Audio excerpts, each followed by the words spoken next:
Assalamualaikum warahmatullahi wabarakatuh. Perkenalkan, nama saya Lucy. Saya berasal dari Prodi Bimbingan Konseling Pendidikan Islam. Nah, di sini saya akan menjelaskan materi dari mata kuliah Filsafat Pendidikan Islam tentang konsep filosofis tentang komponen pendidikan Islam atau kurikulum pendidikan Islam dan pendekatan metode pendidikan Islam.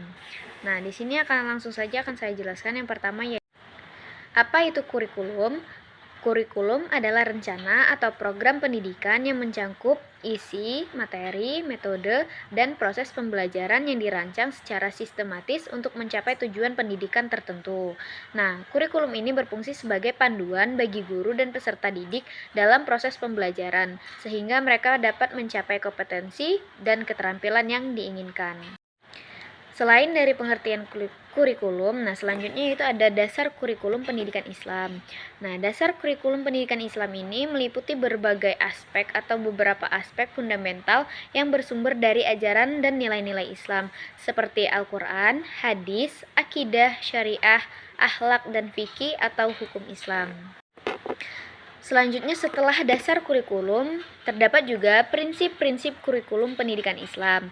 Prinsip-prinsip kurikulum pendidikan Islam meliputi berbagai aspek yang dirancang untuk membentuk pribadi muslim yang seimbang dan harmonis. Nah, berikut adalah prinsip utamanya. Yang pertama yaitu tauhid, keimanan kepada Allah. Yang kedua, Al-Quran dan Sunnah.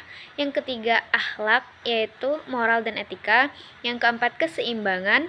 Yang kelima, fitrah, yaitu pendidikan Islam harus memperhatikan fitrah atau potensi alami dari setiap individu.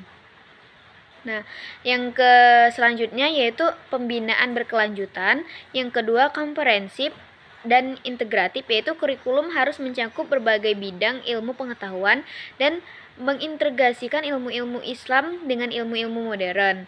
Nah, selanjutnya kontekstualisasi, yaitu muatan lokal dan global. Kurikulum harus relevan dengan konteks lokal namun tetap memiliki wawasan global. Dan yang selanjutnya yaitu kemandirian, dan yang terakhir yaitu pelayanan kepada masyarakat. Yaitu setelah adanya prinsip kurikulum, selanjutnya ada tujuan dari kurikulum. Nah, kurikulum pendidikan Islam ini merupakan rangkaian program pembelajaran yang dirancang untuk mencapai tujuan pendidikan Islam. Nah, Al-Quran, hadis, akidah, syariah, akhlak, fikih, hukum Islam. Tujuannya yaitu untuk membentuk akhlak mulia, meningkatkan keimanan dan ketakwaan, mengembangkan ilmu pengetahuan dan keterampilan, serta mempersiapkan kehidupan dunia dan akhirat, dan menciptakan masyarakat yang islami. Setelah adanya tujuan kurikulum pendidikan Islam, selanjutnya ada kerangka dasar penyusunan kurikulum pendidikan Islam. Nah, kerangka dasar penyusunan kurikulum pendidikan Islam ini mencakup prinsip-prinsip, komponen, dan langkah-langkah yang sistematis untuk memastikan bahwa kurikulum tersebut sesuai dengan nilai-nilai dan tujuan pendidikan Islam.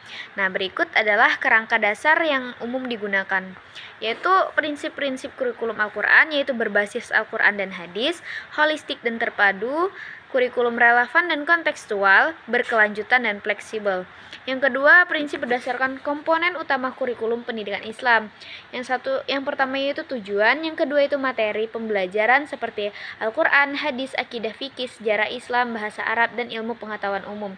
Yang ketiga yaitu metode pengajaran. Nah, metode pengajaran ini seperti ceramah dan diskusi. Yang keempat adalah media dan sumber belajar. Yang terakhir adalah evaluasi. Selanjutnya, setelah komponen kurikulum, terdapat juga langkah-langkah penyusunan kurikulum atau analisis kebutuhan, seperti pengembangan materi, pemilihan metode belajar, penyusunan media dan sumber belajar, pelaksanaan kurikulum, evaluasi, dan revisi. Setelah kerangka dasar, dilanjutkan dengan klasifikasi ilmu dalam kurikulum pendidikan Islam. Klasifikasi ilmu dalam kurikulum pendidikan Islam ini meliputi berbagai bidang ilmu yang dibagi berdasarkan karakteristik dan tujuannya masing-masing. Secara umum, ilmu dalam Islam dapat diklasifikasikan menjadi dua kategori utama, yaitu ilmu agama atau ulumuddin dan ilmu umum, yaitu ulum duniawi. Nah, ilmu agama itu semisalnya Al-Quran dan hadis, akidah, fikih, akhlak dan sejarah Islam serta bahasa Arab.